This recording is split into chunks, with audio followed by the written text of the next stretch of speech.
Hello and welcome to my channel Leaning to Six Sigma. I'm Nanda Kumar. In this blog I'm going to talk about value creation part 2. Part 1 I covered the basics of value creation, what is value and how customer perceives the value. Let's see what I'm going to cover in this blog. So in this blog primarily I'm going to cover value perception just to connect the dots from the previous part 1. Customer unmet needs. Primarily unmet needs are the excellent source of value creation, in fact, because those are the needs where customer cannot articulate, but if the organization finds it out and provides it in the form of product or service, that's a great kind of value creation. Value creation. And Lexus story for value creation. Primarily, since we talk about value and value creation, I felt Lexus is a good example for this particular blog. Let's look at it.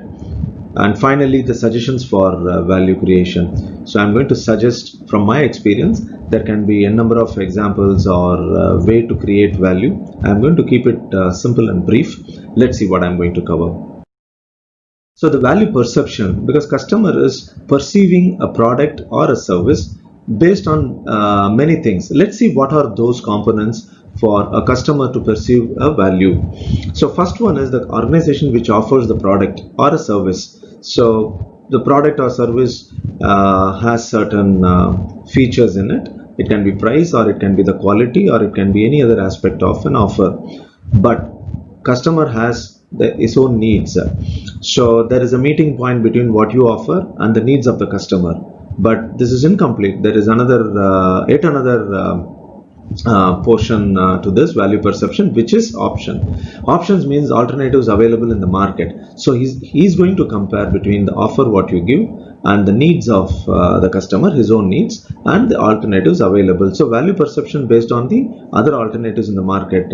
So if it's meeting his needs against the comparison of other options, that's where the value proposition is. So how are you going to stand out in terms of what a value proposition? That's what the game is all about. Unmet needs are important source for creating a product, and in fact for innovation you can use unmet needs. What is an unmet need? Primarily the definition according to me is customer himself not able to articulate what exactly the product he needs. Needed something like an iPod, right? In the sense convenience, accessibility, and thousands of songs anytime, anywhere. I don't need to carry more than a simple gadget. So that's an unmet need. But if you are able to understand and design a product, and you are in the game, as simple as that. Let's look at for more examples.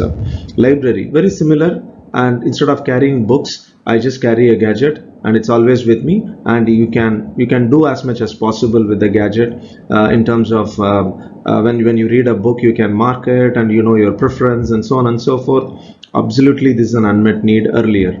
Bank is a classic example. Going to the bank, to the ATM, and now you are doing everything online, especially the current COVID-19 scenario, and you can do 90-95% of your banking transaction through online. Definitely nobody could have articulated, I need to sit at home and do the banking.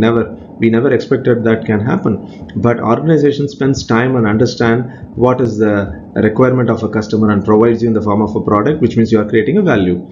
And cassette, same. Instead of carrying it, buying it or renting it on, or you purchase it and just Netflix or Amazon Prime or any other online streaming.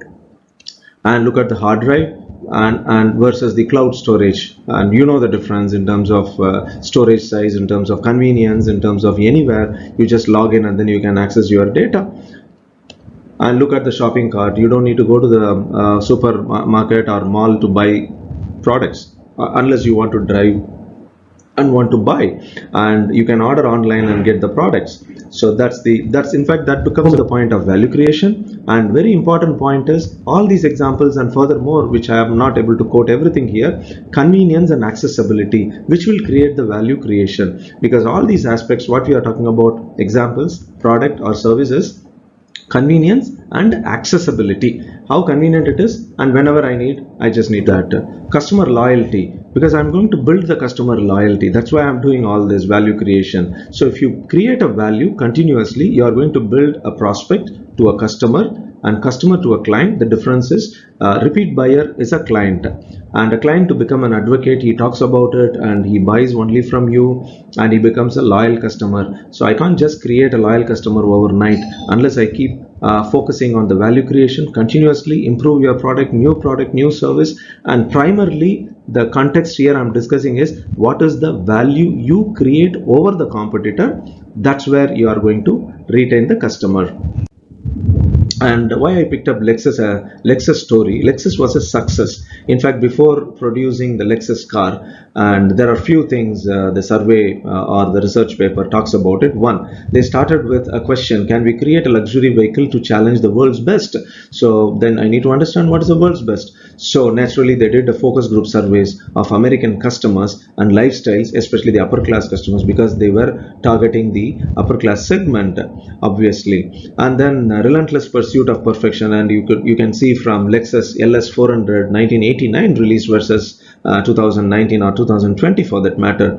So the continuous upgradation of the car features and capabilities and so on and so forth. So Lexus is a very good example in terms of. And let's look at the value perception stages. And these are the stages any customer, from a prospect to become a customer, user, and evaluating the product or service. The first one would be the prospect stage, where he searches for products, searches for services, and so on and so forth. Next would be the intent. So I evaluate amongst the alternatives based on the value, based on the price, based on the delivery. Third would be the engagement, which means I purchased a product or service, now I'm using it. That's a usage stage. The fourth would be based on the last three steps what I mentioned, especially the evaluation and specifically about the engagement stage, where I started using the product, where obviously I'm evaluating whether the product is good, bad or ugly, and so on and so forth. So these touch point areas are very, very important for an organization to understand the customer touch points and what kind of an experience a customer goes through and create a value. I'm going to share a couple of examples, couple of steps for creating a value. So the value creation here, to start with, uniqueness of your offerings. First of all, the company organization has to articulate what is uniqueness of your offerings. I'm going to explain a bit detail in my next slide. So first point is uniqueness of your offerings. Second would be the customer segmentation. So if you want to create a value, because every customer segment is very different, and 40 plus age or 70 plus age or 20 plus age, so which segment you are targeting, upper class, middle class in terms of their affordability, or which continent or which country you are targeting, and so on and so forth. So segmentation is important.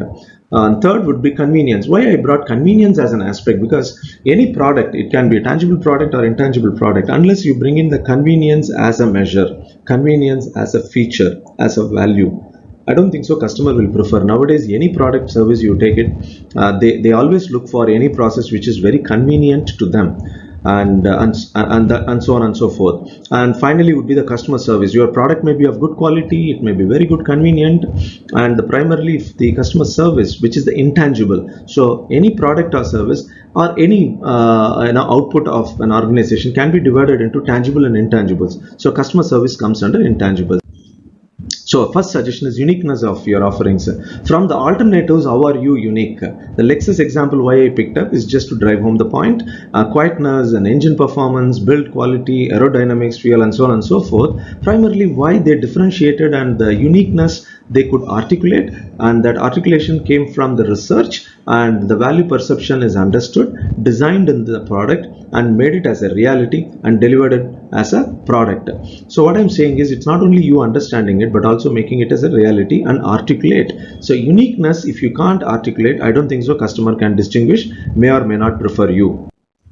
Second is customer segmentation. Segmentation, as I mentioned, very, very important. You need to know the target audience. Unless I know the target audience, whatever value I give may or may not be suitable to them. So segmentation makes more sense. Now, there are few steps. Choosing the segmentation pattern, because the age and other aspects, what I mentioned, the country or the revenue or the earning level, etc. The whole point is, what is that segmentation pattern is. So Lexus, that example, and develop a value proposition. As I mentioned, value proposition is what you offer and what the needs of the customer and what are the alternatives and how is it different from the alternatives, what value you provide. So develop the value proposition and reach out to the intended target to know and then deliver the value. So if you do all this, the best example is the Lexus or even the Apple products for that matter. So naturally segmentation makes more sense in value creation. Third would be the convenience, which I mentioned. Any product or service, convenience is of utmost important. Banking, airlines, restaurant, if you take, and there are n number of examples, anything we would like to do it at our own pace, at our leisurely time, anytime, just sitting at home, sitting in the car, just carrying a cell phone, and we wanted to do as convenient as possible. So convenience is an important element, tangible or intangible product. That's the important factor. Next would be the customer service. So having done very tangibles and very technical way of looking at a process or a product, and customer service is of utmost importance, how customer communication is happening in terms of the product. So I may explain as a product what a product is all about or a service is all about, but the product may or may not be exactly designed that way. There can be gap. The whole point is how you take care of the customer in terms of those touch points, the way you explain. It can be your website or it can be the customer service executive. And second is the loyalty program. So any customer for that matter, they always expect something, they are loyal to you, so something they expect you as part of their organization. So how are you linking that touch point and create a loyal customer? So if you don't focus on this, I don't think so you can really create a value. So these are all my suggestions, primarily to create a value. And in my next blog, what I'm going to cover is primarily to look at service recovery. How can we recover service? It's a very interesting topic. I've been doing some research on the customer experience and service recovery, like any customer dissatisfaction for that matter. So I'm going to cover that. Please do watch this channel, Leaning to Six Sigma, and please do drop in any comments I would like to hear about this subject or any other subject which I deal with. Also subscribe to my channel, Leaning to Six Sigma. See you then in my next topic. Thank you so much.